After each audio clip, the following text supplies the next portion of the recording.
আসসালামুয়ালাইকুম my lovely viewers and subscribers, welcome back to my channel. আজ আপনাদের জন্য তৈরি করে দেখাবো ভীষণ মজাদার একটি চিকেন রেসিপি, আর সেটা হচ্ছে রেস্টুরেন্ট স্টাইলে চিলি চিকেন।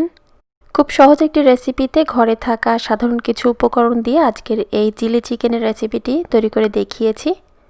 আশা করছি আমার আজকের এই রেসিপিটি আপনাদের ভালো লাগবে। রেসিপি ভালো লাগলে লাইক, কমেন্ট এবং শেয়ার করার অনুরোধ রইল। সেই সঙ্গে আমার চ্যানেলটি যারা এখনও সাবস্ক্রাইব করেননি, এ ধরনের সহজ ও মজার সব রেসিপি পেতে প্লিজ আমার চ্যানেলটাকে সাবস্ক্রাইব করবেন এবং পাশে থাকা বেল আইকনটিতে একটা প্রেস দিতে ভুলবেন না। এতে করে যখনই আমি কোনো নতুন রেসিপি আপলোড দিব, সবার প্রথমে নোটিফিকেশন পেয়ে যাবেন। চিলি চিকেনের জন্য এখানে 300 গ্রাম বোনলেস চিকেন নিয়ে নিয়েছি, আর চিকেনটাকে এভাবে পাতলা করে কেটে নিতে হবে, যেমনটা দেখতে পাচ্ছেন।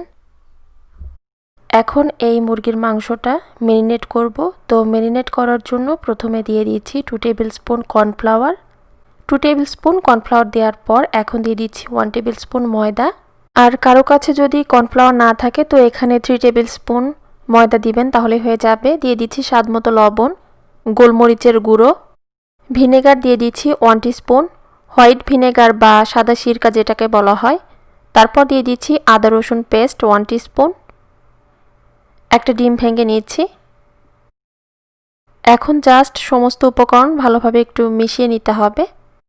তো মাংসটা আমি ভালোভাবে মেখে নিয়েছি, এখন এটাকে সাইডে রেখে দিচ্ছি। তারপর চলে যাচ্ছি চিলি চিকেনের জন্য একটা সস তৈরি করতে। সসের জন্য অন্য একটা বাটিতে এখন দিয়ে দিচ্ছি 1 কাপ নর্মাল তাপমাত্রায় থাকা পানি।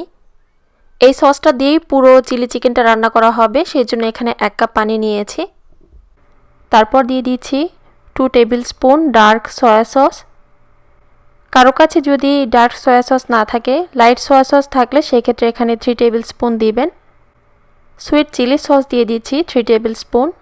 টমেটো ক্যাচআপ দিয়ে দিচ্ছি 2 টেবিল স্পুন। কর্নফ্লাওয়ার দিয়ে দিচ্ছি 1 টেবিল স্পুন। এখন জাস্ট সমস্ত উপকরণ ভালোভাবে একটু মিশিয়ে নিচ্ছি। তারপর এটাকেও আমি সাইডে রেখে দিচ্ছি। এরপর আমরা যে মাংসটা ম্যারিনেট করে রেখেছিলাম সেটা এখন সরাসরি তেলে ভেজে নিব। তারপর কিছুটা তেল দিয়ে দিয়েছি। তেলটা হালকা একটু গরম হয়ে যাওয়ার পর এখন এক এক করে মুরগির মাংসগুলো তেলে ছেড়ে দিচ্ছি। সবগুলো মুরগির মাংস তেলে দিয়ে দেওয়ার পর চুলার আঁচটা মিডিয়াম থেকে সামান্য পরিমাণ বাড়িয়ে এখন উল্টে পাল্টে মুরগির মাংসগুলোকে ভেজে নিতে হবে। খুব বেশি তাড়াহুড়ো করে চুলার আঁচটা বাড়িয়ে মুরগির মাংসটা ভাজতে যাবেন না, সেক্ষেত্রে কালারটা দ্রুত চলে আসবে এবং মুরগির মাংসটা কিন্তু ভালোভাবে সেদ্ধ হবে না। আর বেশি সময় নিয়ে মুরগির মাংসটা ভাজার কোনো দরকার নেই। জাস্ট 4 থেকে 5 মিনিটের মতো সময় নিয়ে মুরগির মাংসটা ভেজে নিলে হবে, কারণ খুব বেশি সময় নিয়ে মুরগির মাংসটা ভেজে নিলে মুরগির মাংসটা একটু শক্ত হয়ে যাবে। এতে করে চিলি চিকেন তৈরি করার পর জুসিনেসটা আর বজায় থাকবে না। তো চিকেনটাকে আমি ভালোভাবে ভেজে নিয়েছি। এখন তেল ঝরিয়ে নিয়ে এটাকে আমি সাইডে রেখে দিচ্ছি। তারপর চলে যাচ্ছি চিলি চিকেনটা তৈরি করতে। অন্য একটা প্যান নিয়ে নিয়েছি। তারপর দিয়ে দিচ্ছি 2 টেবিল স্পুন তেল। আর যে তেলে মুরগির মাংসটা আমরা ভেজে নিয়েছি সেই তেলটাই এখন ইউজ করছি। আদা কুচি দিয়ে দিচ্ছি এখানে 1 টিস্পুন। রসুন কুচি দিয়ে দিচ্ছি 1 টেবিল স্পুন। 30 সেকেন্ডের জন্য হালকাভাবে একটু ভেজে নিচ্ছি। তারপর দিচ্ছি হাফ কাপ পেঁয়াজ। পেঁয়াজটাকে এখানে ঠিক বড় করে একটু কেটে নিতে হবে, আমি ঠিক যেমনভাবে কেটে নিয়েছি। পেঁয়াজটা দেওয়ার পর 30 সেকেন্ডের জন্য একটু ভেজে নিচ্ছি। তারপর দিয়ে দিচ্ছি এখানে বেল পেপার। আর এই রান্নাতে লাল এবং সবুজ 2 রঙের বেল পেপার আমি ইউজ করেছি। চুলার আঁচটা সর্বোচ্চ হাইয়ে কিন্তু রাখা আছে, কারণ আমরা সবাই জানি সাধারণত চাইনিজ রান্নাগুলো চুলার আঁচটা হাই রেখে করতে হয়, তা না হলে সবজিগুলো সেদ্ধ হয়ে যাবে। বেল পেপারটা দেওয়ার পর এখন সব কিছু নেড়ে চেড়ে মিশিয়ে নিচ্ছি এবং এটাও 1 মিনিটের জন্য জাস্ট ভেজে নিচ্ছি। পেঁয়াজ এবং বেল পেপার 1 মিনিটের মতো ভেজে নেওয়ার পর এখন দিয়ে দিচ্ছি যে সসটা আমরা আগে থেকে তৈরি করে রেখেছিলাম সেই সসটা।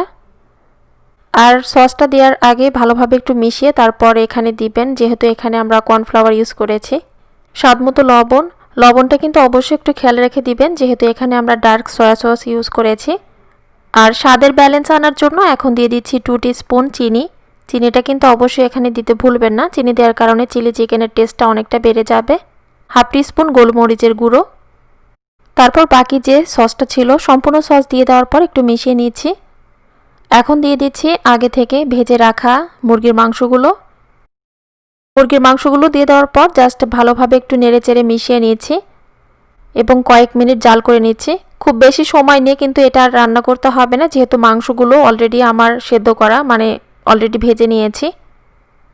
ভাজা মুরগির মাংস দিয়ে 2-3 মিনিট রান্না করার পর এখন দিয়ে দিচ্ছি কাঁচামরিচ কুচি। তো চিলি চিকেনটা আমার রান্না করা হয়ে গিয়েছে।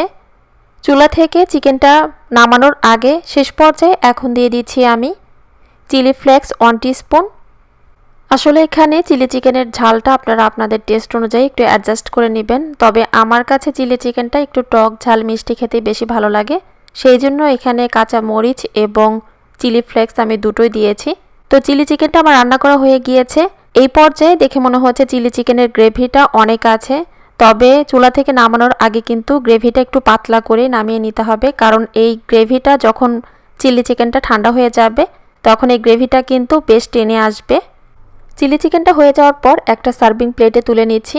দেখতে পাচ্ছেন এটা দেখতে কতটা লোভনীয় হয়েছে। এটা শুধু দেখতে নয়, খেতেও কিন্তু ভীষণ মজার হয়েছে।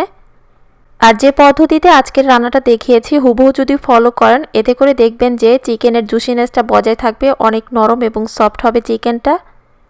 পরবর্তী রেসিপি দেখার আমন্ত্রণ জানিয়ে আজ এখানেই বিদায় নিচ্ছি। সবাই অনেক ভালো থাকবেন, সুস্থ থাকবেন, আমাদের সবার জন্য দোয়া করবেন। আল্লাহ হাফেজ।